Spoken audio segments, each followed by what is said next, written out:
Okay, here we are on the north side of the house. The home faces west. This is the northwest. We're in front of the gate right here. It's brick. We've got weep holes. You can tell that's a post-tension cable slab. There's different types of post-tension types. I don't know which type this is. Brick walls. Brick is a very good building material. Very good building material. This home can burn down. We reuse the brick. It's a great insulator for sound and for thermal. And brick also, but it's porous. That's a characteristic of it. So, and it's low maintenance unless you do something high maintenance to it, like paint it. So it's a low maintenance. It's a great product, but it is porous. So that's why every so often you have these little holes over here. Those are called weep holes. And most of the time, the only thing that comes out of there is water vapor. So if you have an event, water will come out, but we have weep holes around the foundation perimeter like we're supposed to. Now over here, we've got some windows. They've got wood over them. We do not need weep holes over those windows. We've got continuous soffit vents here. Nice dark colored roof. Rain gutter does not discharge water far enough away from the structure. Okay, in some cases, I mean, I get it. You extend it, people are stepping on it, the lawn crews crushing it, kids playing on it, lawnmowers, that stuff. They've got some with hinges on them. You can pick them up or disconnect them so you can do yard work and leave it hanging out. Some people feel like that's even an eyesore. There's another way to do this, which is to take it underground and come out. It has a little more maintenance. But you know what? It's a trade-off. Where do termites live? In the ground. What do they eat? Dead wood. What's wood mulch? Dead wood on the ground next to your house. Huh. That's called a clue. I can just drag my foot across this. I do it about several times a year. And I can find termites. Not today, Satan. Okay. Now, over here, what we have is a shrinkage crack on the foundation perimeter. And some people call those corner pops. Call it what you will. But the concrete and the brick expand and contract at different variables at different times. They react differently to temperature and humidity. They act different, to temperature extremes like freezes. The brick is continuously growing. You'll never be able to measure that. Your slab foundation is continuously shrinking. You'll never be able to measure that. And then they're expanding and contracting at different rates. And then the pressure comes out on the corners. Now, that is a termite issue. Because termites can come up in there and use it as an opportunity to come in here and infest your home. That is a termite issue. And if that corner falls out, that could be a brick issue because it's holding up the bricks. This is a wood house. The brick is a facade. We have a vapor barrier behind it. That's why we need the weep holes. So it might be holding up a brick or two, but that crack and the others like it have no effect on my opinion about how the foundation may or may not be operating. I haven't gotten that far along yet. It won't, but those will not sway my opinion. Those are a deficiency, but not in the foundation performance. It's more of a brick deficiency. It's more of a termite deficiency, but it'll be there in the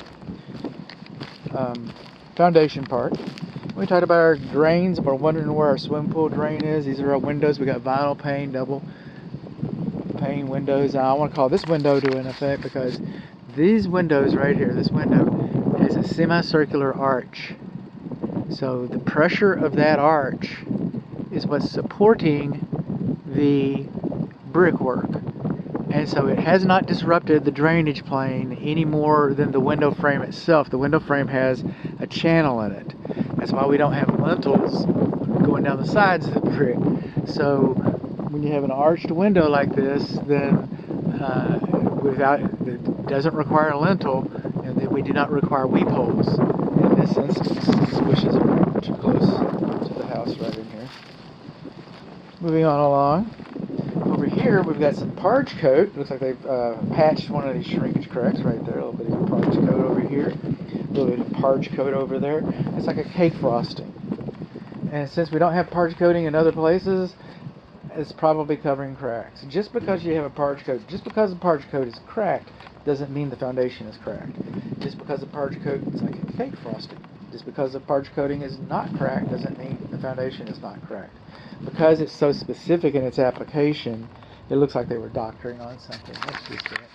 Okay, coming on along. Rain gutters should not divert water straight to the roof covering.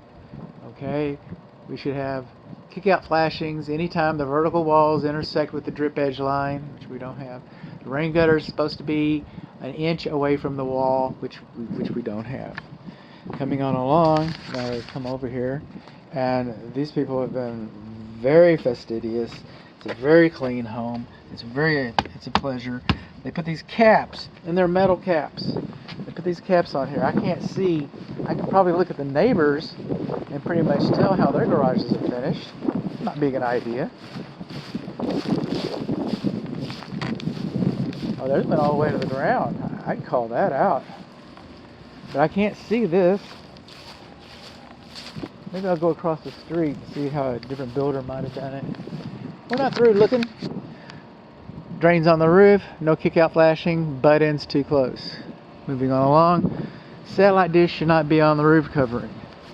Now we're coming along. This is the south side of the house. It's the water, this is the gas meter, it's the electric meter, it's the water heater, that's the condensing unit. Coming over here, what is it? Oh, this is a whiskey stick. A whiskey stick, yeah, it's a 6-foot spirit level. Spirit level? Yeah, the spirits tell us that it's level over here. Huh. I bet you didn't have that discussion with the builder. The builder says, oh, like that. It'll roll it. It'll let it settle down. Okay, I'll let it settle down. It's squishy over here. Just drop it down there. What is it? Oh, level. Huh. That game's not rigged. So then the builder expects you to forget about it. And then later, 7 years, when somebody else comes to buy the house, they come in and say it's all level over here. You're going to have trouble growing the grass like you want to. Dogs are going to play in this. You're going to have a bunch of mosquitoes in this. West Nile disease. Saying things like that. So, nobody wants West Nile disease. Nobody wants all that. So anyway, now the builder's long gone. Good luck getting him to fix this. But it doesn't change the fact that this is squishy over here. The roots are dying. It's not good for the grass. It's not good for the environment. It's good for mosquitoes. It's good for mosquitoes. That's what it's good for. It's good for mud pies. It's good for the dog groomer and the kid groomer. It's good for those. Keeps some people in business. These are called control joints. Some people call them expansion joints. Call them what you will. We have them here and here because we have this much brick. You can see them in the street. They've got them over there too. Why? Because you have this much brickwork, a wall this long, in North Texas, you're going to get some movement. It's impossible. This is expansive clay soil. It expands and contracts about 3 inches between when it's hydrated and dehydrated. And for that matter, the wood inside the walls, because these are not brick walls. Remember, this is a wood house with brick exterior. We're in North Texas. All of our wood comes from East Texas. All of our wood comes from Arkansas. All of our wood comes from North Louisiana. All of our wood is fast growing. All of our wood is yellow pine and fir. Okay, and so between that wood, between when it's during the course of a year, will expand and contract. Not here, not there, but between here and there, about 3 inches. So you get a nice wet January. It doesn't happen. You should expect some cracks. You should expect some small cracks. You shouldn't expect large cracks. You shouldn't expect a lot of cracks. Okay? But sometime between now, because this is the 1st of February and the 1st of August, that roof between the 3 inches from the ground and the 3 inches on the roof, that roof peak is going to be about 6 inches higher. Isn't that crazy? It's like we're on a boat together and it's going up and down. Nobody really feels it. Okay, moving on along. I talked about the satellite dish. Wood. This is the primary bedroom, suite, bathroom. This is the gate. And that's so the rabbits can get in and out. Everybody likes rabbit stories. I saw a rabbit. Oh, self-closing spring on the door. Door swings out. That's good because we have a swimming pool. Rain gutter does not divert water far enough away. Continuous soffits. Moving on along. Another corner.